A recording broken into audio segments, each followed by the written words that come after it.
vamos tentar focar um bocadinho naquilo que a ciência nos deu ao longo do ano. Ainda estamos em outubro, ainda falta muita coisa, e às vezes muita coisa acontece no final do ano. Eu vou tentar não ser muito técnico e ficar simplesmente naquilo que é a mensagem-chave que os estudos nos vão dar. Declaração de conflitos de interesse, ante tudo.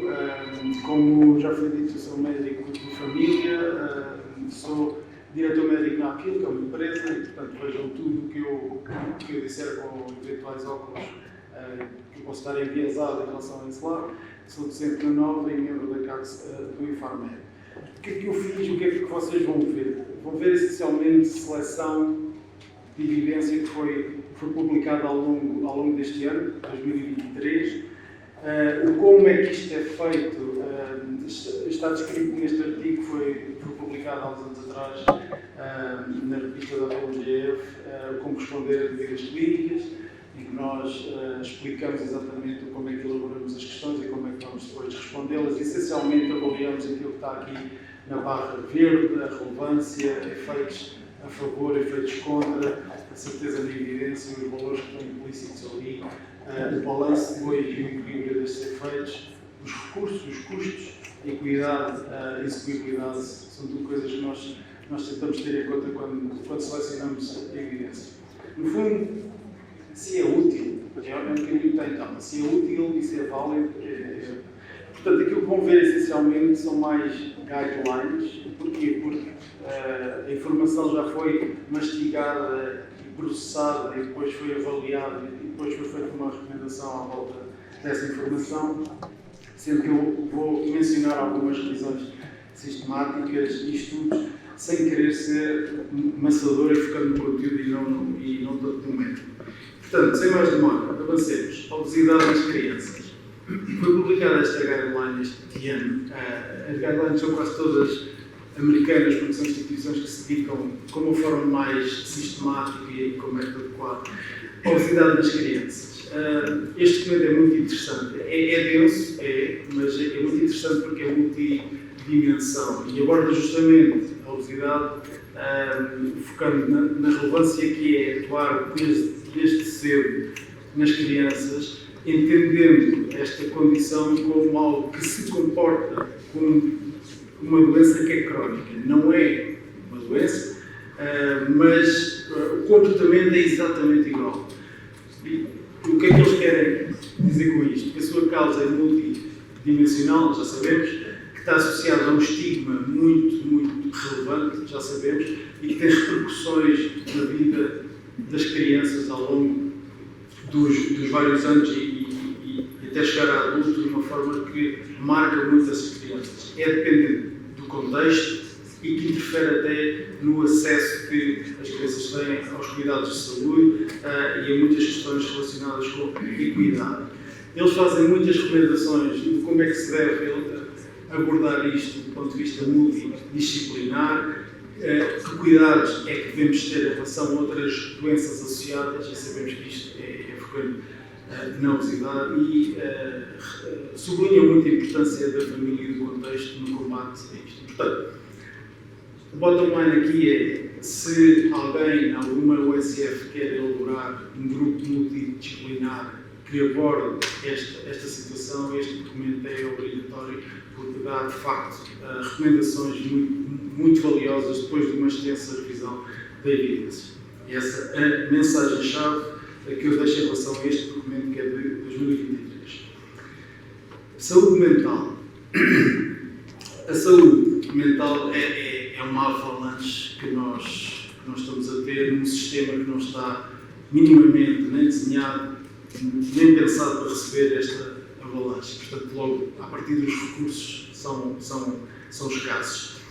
Mas houve uma série de documentos à volta da ansiedade e depressão. Este é um deles, esta guideline que saiu este ano, que essencialmente tem aqui uma peça de informação muito importante. É que mesmo naqueles casos muito graves, mesmo nos muito graves, se existirem os recursos e se a pessoa for adequada e se as condições estiverem reunidas, não temos que iniciar logo com os fármacos.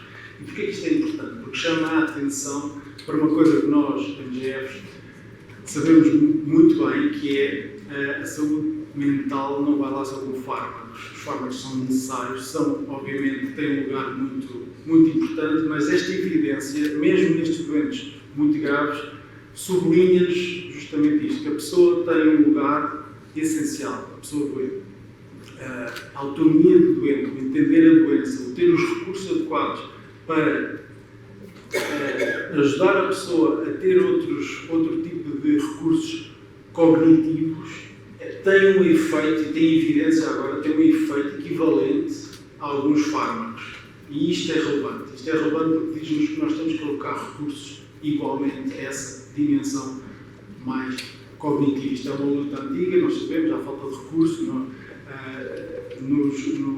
nos CSPs e acabamos todos naquilo que é o único recurso que a gente tem à mão, são os fármacos. Mas pronto, não deixa de ser muito, muito relevante sublinhar esta dimensão não farmacológica, que aqui esta guideline tem sublinhar que mesmo nos doentes mais graves, isto já era válido e já havia evidência sólida nos doentes ligeiros, mas mesmo nos doentes mais graves isto é verdade e tem eficácia. O documento é igualmente interessante, porquê? Porque depois dá-nos uma série de recursos úteis. Desde logo, a tabelas em que listam os fármacos e depois tem os efeitos adversos mais habituais destes fármacos.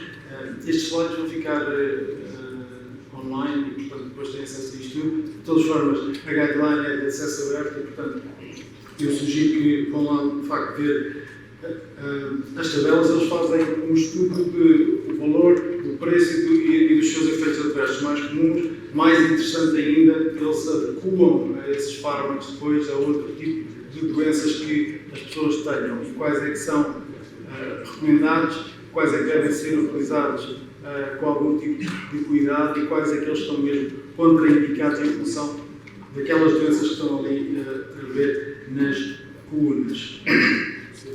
Relacionado, encontrei um pequeno estudo que nos leva a uma dimensão diferente, que é o como comunicar com as pessoas, explicar às pessoas que elas têm depressão. Este estudo é muito interessante, porque aquilo que fez foi um estudo com um número importante de doentes, 877 doentes, em que expôs os doentes a vídeos nos quais eles recebem explicações sobre a situação que estão a viver.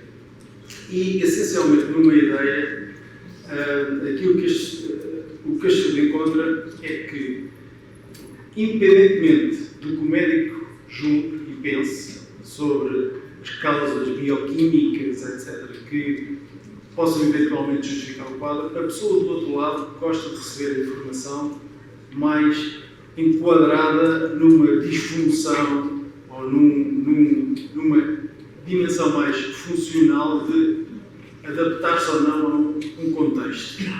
Sim, há um bocadinho de bloco externo aqui nisto, mas a pessoa gosta de receber que não é um defeito interno seu que está ali a gerar aquilo, mas sim uma questão que está muito relacionada com o contexto que está a viver. O bottom line disto tudo é a comunicação importa.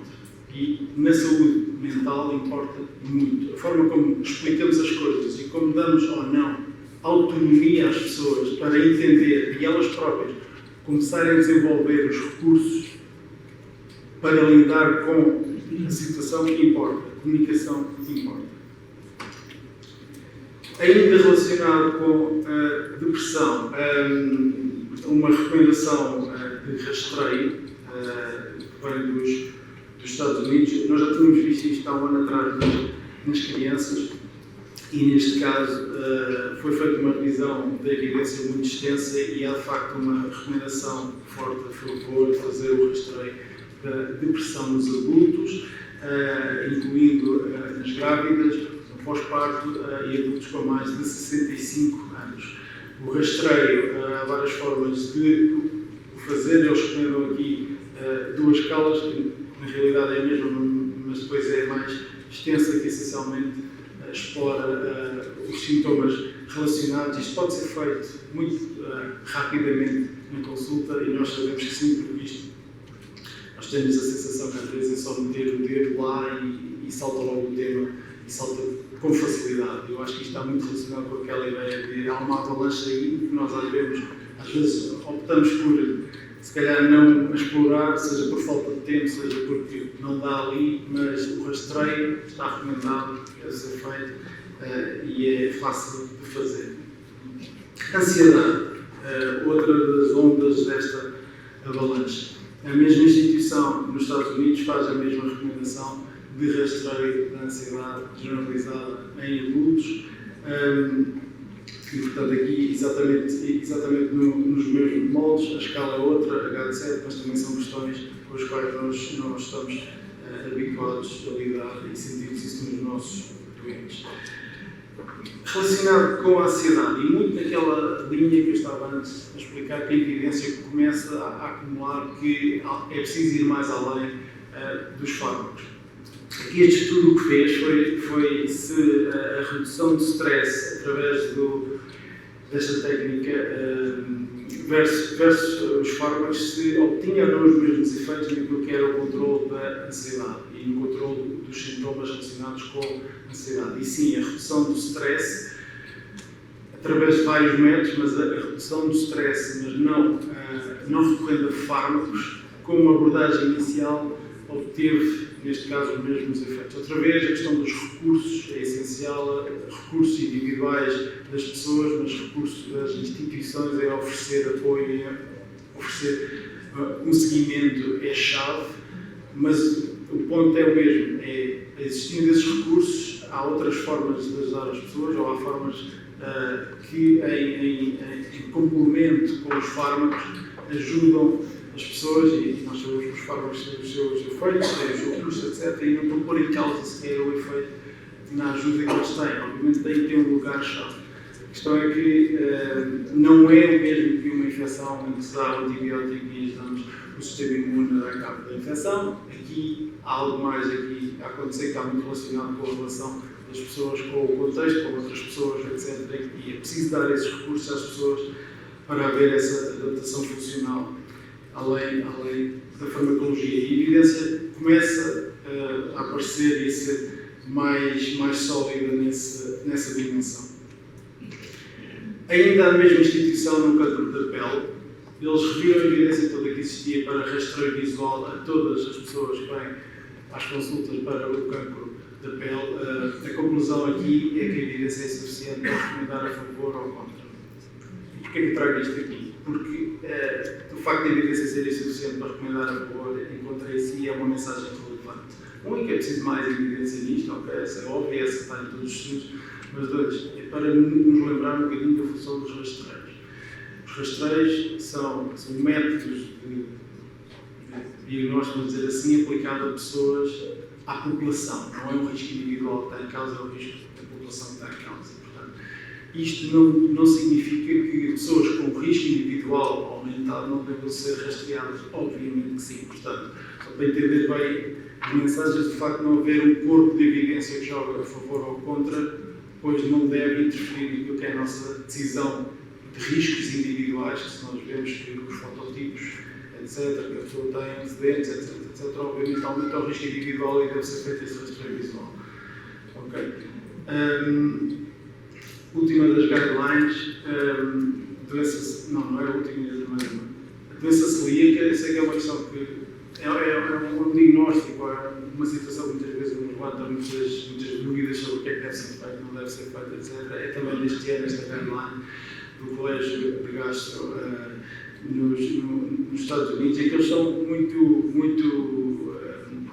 eles recomendam de uma forma muito forte que o diagnóstico deve ser feito através de endoscopia com biópsia, mas também admitem que a combinação adequada de análise e de anticorpos são alternativas fiáveis em doentes com um quadro bem estabelecido. O rastreio generalizado não está recomendado e depois fazem muito foco naquilo que é a gestão destes doentes. Assente em dois pilares: educação, a pessoa em si e familiares, e assente numa dieta sem glúten, e não tem evidência para recomendar a favor ou contra da utilização dos probióticos. Fica um convite a ler quem tiver interesse. Diabetes e doença cardiovascular. houve aqui um fenómeno interessante que foi a Sociedade Europeia de Cardiologia emitiu uma guideline em diabetes. Não é bem assim, porque não é só em diabetes. E isto é que é interessante, isto é de salutar, que é até há pouco tempo, aliás, antes desta, eram raras as guidelines que tinham em conta mais do que uma doença. É uma crítica que se faz há muitos anos a quem emite as guidelines, é que estão a pensar monodoença, quando na realidade as pessoas são multidoença e andam a focar a evidência na doença e não nas pessoas. E, portanto, é de salutar o facto que o que eles fazem aqui é, no fundo, assumir cenários. Assumir cenário que a pessoa tem um diagnóstico e devemos ir à procura dos outros, porque eles estão todos relacionados. E, portanto, eles explicam-nos que, a partir de doença estabelecida, heart failure, isquémica, etc., ou diabetes, que devemos investigar a outra, até chegar aqui em baixo, a tipos de doentes, depois então ajustam os planos a esses tipos de doentes. Isto é de salutar e eu espero que venham mais no futuro de outras instituições em que têm em conta justamente isto, justamente o tipo de doença que é habitual estar associadas umas às outras e depois agrupar a evidência de forma a dar-nos instruções muito específicas sobre o que utilizar naqueles tipos de doença. Portanto, vale a pena ler esta guideline, ela está de acesso livre e destaca, ela é extensa, como são todas as da ESC, porque normalmente estamos a falar de documentos que demoram 2 anos ou mais a fazer, com muita gente envolvida, com uma revisão extensíssima da evidência, e o que eles fazem aqui, o que eu recomendo é a secção 2.2, onde eles têm o que é novo, porque essencialmente é onde vai estar agrupada a melhor das evidências. Há muito foco, obviamente, nos inibidores da SGL T2, que basicamente são encarados quase como as novas estatinas, no sentido em que está-se a obter evidência de que funciona em quase tudo, e portanto é preciso ter, obviamente, óculos e filtros bem postos, e obviamente isto não é à toa que eles fazem esta guideline a partir da diabetes, porque vê-se que há aqui no final umas recomendações que são comuns a outras doenças cardiovasculares, mas retirando esse óbvio interesse, é de salutar o exercício e aquilo que foi feito, e vale muito a pena ler. Obviamente não vou esmiuçar agora aqui tudo.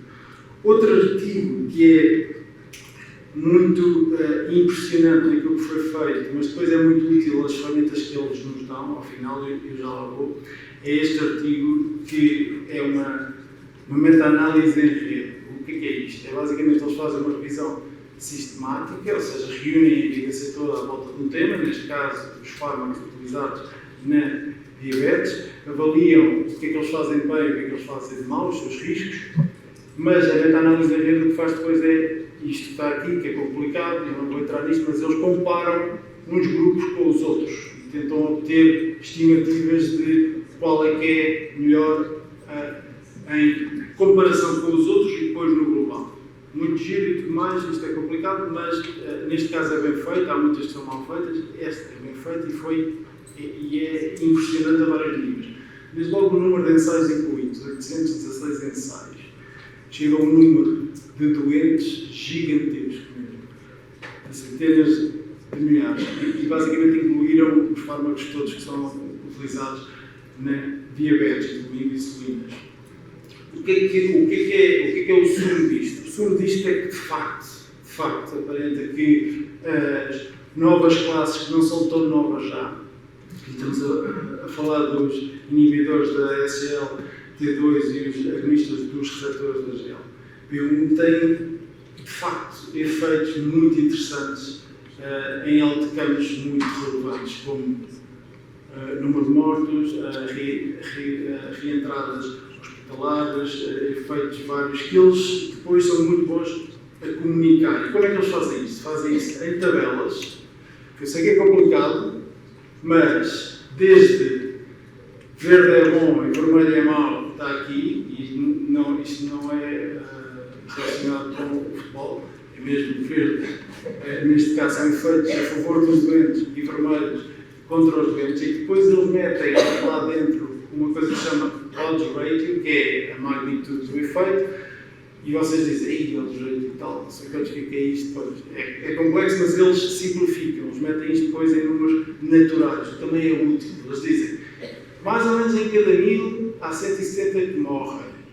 Então, o efeito dos fármacos, que é o que está à esquerda, é, ok, aqui lá acima está a ver, em vez de ter os, em cada 1000 morrem 170, em cada 1000 morrem 170.017. Explicam assim de uma forma um bocadinho mais simples que se dedicarmos um bocadinho entendemos. E o que é que vemos? Vemos que de facto há uma mancha verde numa parte dos autocampos associada àquelas novas classes de fármacos que também têm depois riscos, e riscos, alguns deles, muito relevantes. Portanto, é preciso nós termos em conta esses riscos, desde as infecções genitais, alguns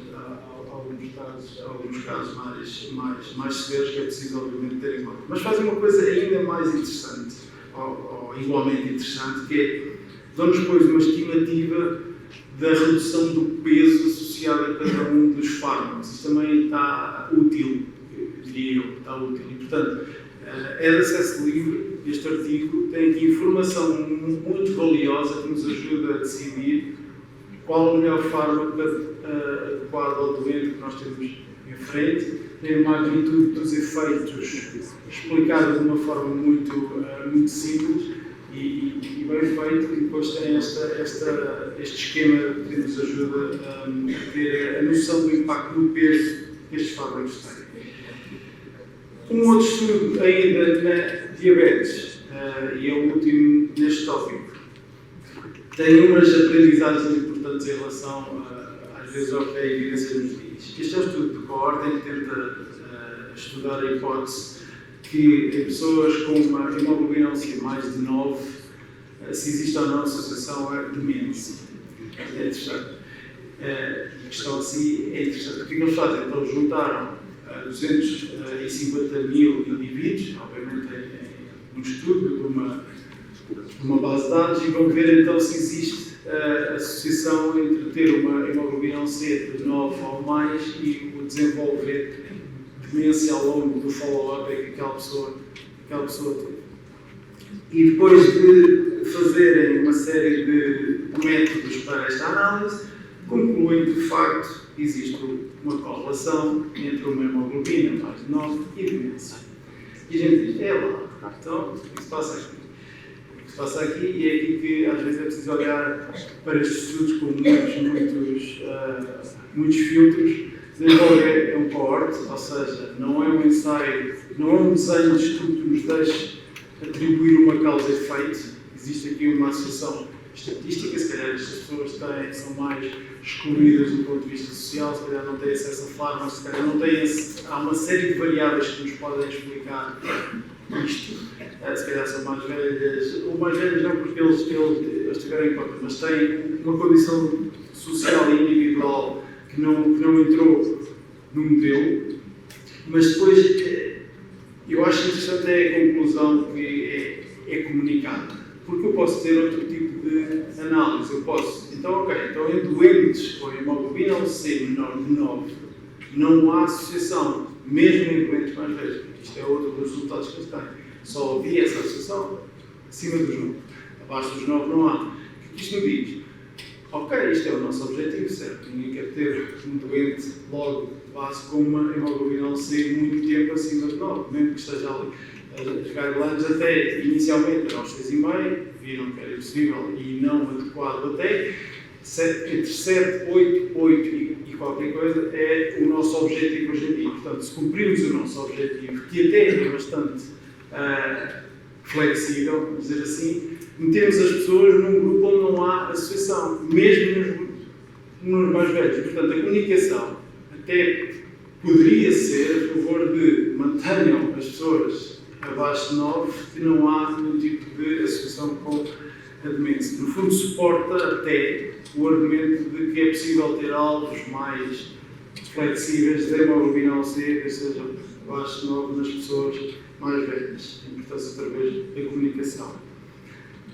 Lombalgia, red flags para a existência ou não de fratura, uma revisão da Cochrane deste ano, em que, muito rapidamente, já sabemos, porque isto é um clássico, mas há red flags que são clássicos, mas que não se comportam ou não se portam com uma correlação, um quadro mais grave de fratura. Mas aqueles que sim, é a existência de uma queda e idade mais de 70 anos, especialmente se juntarem os dois, houver exposição anterior, corticoides a longo prazo, 6 meses, no mínimo nos últimos 5 anos.